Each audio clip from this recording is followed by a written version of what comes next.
Everyone, good morning.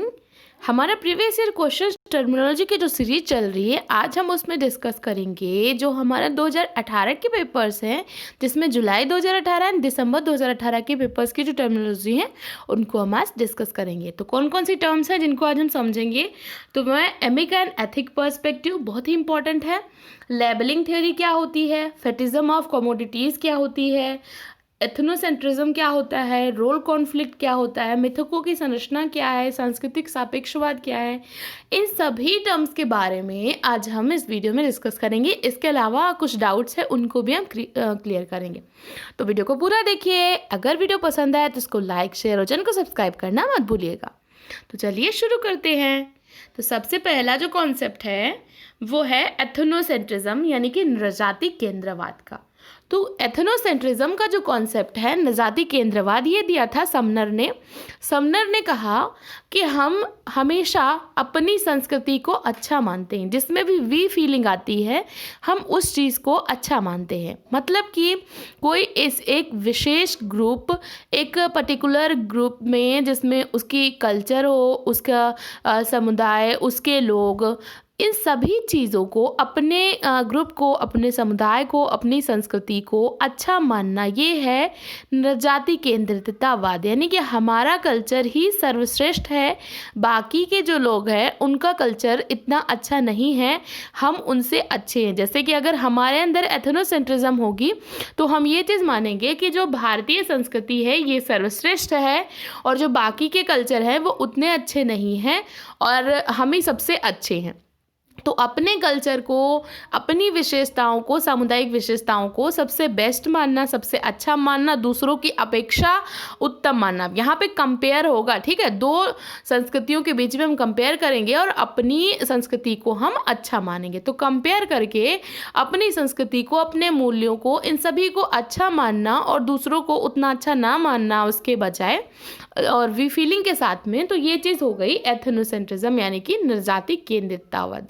अब यहाँ पे एक तरीके से अंतः समूह की बात भी आ जाती है कि हम जिस चीज़ को अंतः समूह मानते हैं, जिसमें वी फीलिंग होती है, तो उसी में नृजाति केंद्रिततावाद आता है। जैसे कि हम भारत को मानते हैं कि हमारा भारत देश, तो इसमें वी फीलिंग है, तो ये नृजाति केंद्रिततावाद आ जाएगा। अब सपोज दैट कि हम यूपी से हैं, तो मान लें कि यूपी का कल्चर काफ़ी अच्छा है और यहाँ का जलवायु वगैरह भी बहुत अच्छी है, तो हम लोग यहाँ के हैं तो हम लोग ज़्यादा अच्छे हैं। तो ये चीज़, ठीक है, तो नृजाति केंद्रिततावाद ये होता है। नेक्स्ट टर्म है रोल कॉन्फ्लिक्ट। रोल कॉन्फ्लिक्ट यानी कि भूमिका द्वंद्व। भूमिका द्वंद्व का कॉन्सेप्ट दिया था मर्टन ने, 2018 में ये क्वेश्चन आया था। तो इसमें क्या होता है कि मर्टन ने कहा कि दो, मतलब भूमिका होती है एक और उसकी दो विविध मांगे हो जाती हैं। भूमिका की दो विविध मांगे कैसे? आप सपोज दैट कि जज हो, ठीक है, और आपका जो लड़का है वो चोर बन गया, तो अब वहाँ पे क्या होगा कि आपको उसके अगेंस्ट में डिसीजन देना है। तो आप ये सोचोगे कि आप जज वाला फ़र्ज़ निभाओ या फिर आप अपना जो पिता का फ़र्ज़ है वो निभाओ। तो दो मांगे हो गई ना, और आप तो एक ही हो, तो एक व्यक्ति की दो विविध भूमिकाओं की मांगे, ये हो गया भूमिका द्वंद्व। दूसरे एग्जाम्पल से समझिए, सपोज दैट कोई मदर है, एक तरफ वो माँ है, दूसरी तरफ वो टीचर भी हो गई, तो उसकी डॉटर जो है वो बीमार है, तो अब उसको भूमिका द्वंद्व का सामना करना पड़ेगा कि वो टीचिंग करे, यानी अपना टीचर वाली भूमिका निभाए, या फिर जो उसकी मम्मा वाली भूमिका है उस चीज़ को वो निभाए। तो वो क्या करे, यहाँ पे उसको भूमिका द्वंद्व का सामना करना पड़ेगा। ओके, तो क्लियर हो गया। नेक्स्ट टर्म है मिथकों की संरचना। मिथकों की संरचना क्या है, ये दिया था लेवी स्ट्रॉस ने। लेवी स्ट्रॉस ने कहा कि जो संरचना है ये वास्तविकता में नहीं होती है, बल्कि हमारे मस्तिष्क में होती है, ये एक मिथक है। मिथक क्या होते हैं? मिथक होते हैं समाज में, जैसे कि कुछ चीज़ें बहुत पुराने टाइम से चली आ रही होती हैं और उनको मान लिया जाता है कि ये सत्य हैं। जैसे कि हमारे यहाँ होली मनाई जाती है, ओके। तो होली का कॉन्सेप्ट क्या है कि हिरण्यकश्यप की बहन थी, उन्होंने समथिंग होलिका, और उन्होंने प्रहलाद को गोद में लेकर के बैठी और फिर प्रहलाद बच गए, वो जल गई, ऐसे कुछ करके कॉन्सेप्ट था। तो अब हमने उस चीज़ को नहीं देखा है कि ऐसा हुआ था, ना ही उस चीज़ का हमारे पास कोई साक्ष्य है, लेकिन चूंकि वो पुराने टाइम से चला आ रहा है, एक मिथक है, हमारे पूर्वज लोग उस चीज़ को मानते हैं, तो हमारे दिमाग में वो चीज़ फिट हो चुकी है। हमारे दिमाग ने उसके छोटे छोटे प्रारूप बना लिए दिमाग में, मतलब एक जैसे ही नाम लो तो दिमाग में एक पैटर्न सा बनने लगता है कि हाँ ऐसा ऐसा हुआ होगा समथिंग, और वो ऐसे लेके बैठी होंगी और फिर वो बच गए और वो जल गई, ऐसे ऐसे करके। तो हमारे दिमाग में छोटे छोटे प्रारूप उसके बन गए हैं, तो हमने इन मिथकों को सत्य मान लिया है। तो इन्हीं मिथकों की वजह से जो हमारी संरचना है वो बनी हुई है, जो हमारा स्ट्रक्चर है इसको बनाए रखने में इन मिथकों का बहुत बड़ा हाथ है। ठीक है, तो ये है इनकी मिथकों के संरचना लेवी स्ट्रॉस का, कि जो संरचना है वो मस्तिष्क में है, और ये मिथक भी हमारे मस्तिष्क में ही है, छोटे छोटे प्रतिरूपों में। वास्तविकता से इनका कोई लेना देना नहीं होता है, लेकिन अब चूंकि हमारे दिमाग में ये चीज़ फिट हो चुकी है तो हम इस चीज़ को सत्य मान लेते हैं। नेक्स्ट टर्म है सांस्कृतिक सापेक्षवाद। सांस्कृतिक सापेक्षवाद क्या होता है, मैंने अभी आपको बताया नृजाति केंद्रवाद, ये दिया समनर डे। सांस्कृतिक सापेक्षवाद इसके अगेंस्ट है, इसके विरुद्ध है, इसके बिल्कुल अपोजिट कॉन्सेप्ट है। हर्स्कोविट्ज ने दिया, इन्होंने कहा कि जो कल्चर है वो सभी कल्चर समान होते हैं, मतलब कि मेरा कल्चर, आपका कल्चर, सभी के कल्चर समान होते हैं, कोई भी कल्चर छोटा बड़ा ऊंच नीच का नहीं होता है, इसमें कोई ऊंच नीच की भावना नहीं होनी चाहिए। सभी संस्कृतियां समान हैं, सभी संस्कृतियां समान रूप से उपयोगी हैं, चाहे हम भारतीय संस्कृति की बात करें या फिर पश्चिमी संस्कृति की बात करें, सभी संस्कृतियां समान रूप से उपयोगी हैं, सभी धर्म समान रूप से उपयोगी हैं। तो सभी में समानता की भावना, मतलब कि जैसे हमारी संस्कृति अच्छी है वैसे ही दूसरों की संस्कृति भी अच्छी है, इस चीज को मानना है सांस्कृतिक सापेक्षवाद। ये बिल्कुल नजाति केंद्रवाद के अपोजिट हो गया, क्योंकि नजाति केंद्रवाद में हम क्या मानते थे कि हमारी संस्कृति ही अच्छी है, मतलब जो है वो हम ही हम हैं, लेकिन सांस्कृतिक सापेक्षवादी मानते हैं कि सभी, एक तरीके से कह लो कि सबका साथ सबका विकास, मतलब कि सभी संस्कृतियां उपयोगी हैं, सभी संस्कृतियां समान हैं, सभी अच्छी हैं। तो ये हो गया सांस्कृतिक सापेक्षवाद। नेक्स्ट कॉन्सेप्ट है एथिक पर्सपेक्टिव एंड एमिक पर्सपेक्टिव। ठीक है, तो एथिक पर्सपेक्टिव यानी कि एथिकल बिहेवियर एक तरीके से। तो एथिक पर्सपेक्टिव क्या होता है, इसमें कोई भी रिसर्चर या फिर कोई भी ऑब्जर्वर जो रिसर्च करने जा रहा है वो अपने नज़रिए से देखने की कोशिश करता है कि वास्तव में उस समुदाय में या उस ग्रुप में सत्य चीज़ें क्या हैं, क्या क्या घटनाएं हो रही हैं। तो इसमें रिसर्चर का नज़रिया होता है, वो आउट ऑफ द ग्रुप होता है, मतलब ग्रुप के बाहर सोचने की कोशिश करता है। रिसर्चर का खुद का नज़रिया होता है, उसकी खुद की ऑब्जर्वेशन होती है। इसमें किसमें, एथिक पर्सपेक्टिव में, एथिक पर्सपेक्टिव में। ठीक है, और एमिक पर्सपेक्टिव में क्या होता है, एमिक पर्सपेक्टिव में ऑब्जेक्टिवली जो चीज़ हमें जैसी दिखाई दे रही होती है हम उस चीज़ को वैसे के वैसे ही मान लेते हैं और उसका वैसे ही वर्णन कर देते हैं। इसमें क्या होता है, विद इन द ग्रुप जो चीज़ें हमें दिखाई देती हैं, ग्रुप के अंदर की जो चीज़ें हमें दिखाई देती हैं, जैसे कि वहाँ का धर्म हो गया, वहाँ की जाति होगी, वहाँ के मूल्य हो गए, वहाँ की प्रथाएं हो गई, हम उन प्रथाओं का अध्ययन कर रहे हैं लेकिन अपना उसमें व्यू नहीं डाल रहे हैं। जो चीज़ जैसी दिखाई दे रही है उसको एज इट इज़ हमने वर्णन कर दिया। तो इसमें क्या है, ऑब्जेक्टिविटी आ गई कि हमें जो वस्तु जैसी दिखाई दे रही है हमने उसका एज इट इज़ वर्णन कर दिया, अपना कुछ उसमें नहीं डाला।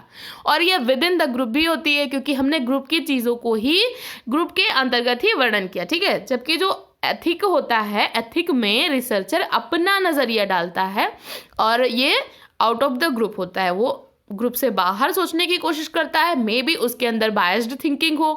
अब जैसे कि अभी कोई अपने यहाँ स्टडी करने आए विदेशी व्यक्ति, तो ज़रूरी तो नहीं है कि वो इंडिया को अच्छा ही माने, फिर उसके जितने भी अध्ययन होंगे वो शायद बायस्ड हों। तो उसमें उसका नज़रिया आ जाएगा। अभी अगर कोई यहीं का पर्सन उसको एज इट इज़ वर्णन कर देता है, जैसा कि भी दिखाई दे रहा है, उसमें अपना कोई व्यू नहीं डालता है, तो वो हो जाएगा एमिक। तो ऑब्जेक्टिविटी होती है एमिक पर्सपेक्टिव में। नेक्स्ट टर्म है फेटिज्म ऑफ कमोडिटी। ये दिया था मार्क्स ने। हिंदी में इसको बोलते हैं पण्णीकरण, यानी कि वस्तुओं की प्रतीकांधा भक्ति। अब इसको समझते हैं क्या होता है।